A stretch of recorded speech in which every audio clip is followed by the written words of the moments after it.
Alderaan has fallen, and the dead now rise in service of Arthas, and his gaze is fixed on a new location. So don't forget to like and subscribe, and come, take a seat by the fire. Arthas came face to face with another of the Dreadlords, this time Tichondrius. He tasked Arthas with gathering the cult of the damned that had long been hiding in these lands, and to also recover the body of the necromancer he once killed, Kel'thuzad. But a powerful being like Kel'thuzad could not simply be raised as a mindless undead. He would need a power source to fuel the ritual. Conveniently for some, there existed a power source nestled within the heart of the kingdom of Quel'thalas, the High Elven Sunwell. But Kel'thuzad's remains were badly decomposed. He would also need to retrieve a special urn to carry them. He set out to take such an urn that was being guarded by the Knights of the Silver Hand. The urn he sought held the ashes of his father, and was guarded by none other than Uther the Lightbringer himself. After Arthas cut his way through the two famed paladin Knights of the Silver Hand, his last obstacle to his prize was his former mentor himself. The duel between the two was legendary and fierce, but Uther began to take the upper hand after knocking Frostmourne from Arthas's icy grip. As he waited for the swift death to follow, he was shocked to find the sword had willed itself back to his hands. He was reinvigorated by the Lich King now, imbued with newfound power. With the newfound strength, he gained the upper hand. Covered in blood from his wounds, Uther fell to his knees. He spat at Arthas, that he hoped there would be a special place in hell waiting for him, to which the Death Knight famously replied that he would never know, as he intended to live forever.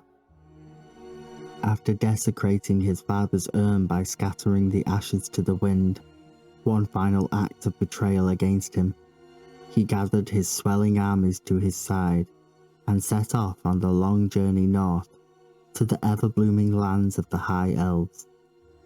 But the Ranger General and commander of the Farstriders, Sylvanas Windrunner, had heard of the disturbing rumours of an army of the dead, and came to put a stop to the Scourge's advance.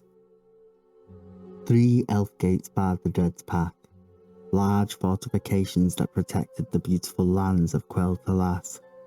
Sylvanas had hoped that these would hold the Scourge back, but the army decimated the first gate quicker than imagined, and was hastily making its way to the second. Arthas was using his hulking Nerubian forces as an unliving siege. Sensing the danger the forces posed, Sylvanas began to retreat. She attempted to harry and engage the Scourge in order to slow them down where she could. She tried to send runners to warn Silvermoon, but anticipating this, gargoyles would hunt them down and slay them before the communication could be received. Eventually, Arthas would catch up with the Ranger General, in no small part thanks to an elven traitor named Darkan Drathir. Supplied with keys to bypass many of the defences, it became inevitable. Sylvanas resigned herself to her fate, fell to her knees, and prepared for the clean death she deserved. Arthas would mock her instead, twisting and torturing her spirit into a banshee. She would be raised and forced to turn on the very people that in life she swore to protect. A cruel and undeserved fate that she and so many of the elves suffered in those dark days. Now at last, he was on the final steps to his goal. As the armies crashed upon Silvermoon city gates, the great magical barrier born from the Sunwell still protected the stalwart elven defenders. None before could break this lasting magical barrier, even the demon-empowered orcs. But Arthas had learned of its secrets in advance, through the capture and torture of an elven priestess. He produced a series of moon crystals, and dispelled the barrier. The elves were outnumbered and outmatched, The overwhelming assault began immediately. Silvermoon fell quickly now, like all the lands before. What elves remained retreated to the Isle of Quel'thalas, under the guidance of their king, who armoured himself and prepared to do battle. An Astarian Sunstrider would use his impressive fire magic to slow the approach of the Scourge, burning their icy walkways and casting the dead into the oceans. He would even engage in single combat against Arthas. His thousands of years of experience served him well, as he fought defiantly against the Death Knight. However, like all those before him, he would falter, and have his soul stolen by the cursed blade. The High Elves' legacy was shattered when Arthas used the potent energies of the Sunwell to resurrect the dreaded Lich. Now restored to undeath, Kel'thuzad revealed the next stage in the grand plan. They were to journey to the frozen mountains of Alterac, to hunt a pack of orcs that were in possession of a working demon gate, one they could use to communicate with the Legion General, Archimonde. Lord Theron, the ranger second in command to Sylvanas, gathered the scattered and disparate survivors, and they would barricade themselves within a portion of the city proper. This would become a refuge point for those who would travel, in an attempt to avoid the feral undead that were roaming the lands. The elven prince, Kael the Sunstrider, who was luckily absent at the time of the invasion, returned to his people, to a renewed sense of hope. However, a new danger presented itself. The well had been tainted, and it was unleashing a deadly sickness of dark energy that threatened all life, and even the land itself. After some time, and much struggle, the prince and his survivors managed to destabilize and destroy the tainted power source, and reclaim the surrounding land.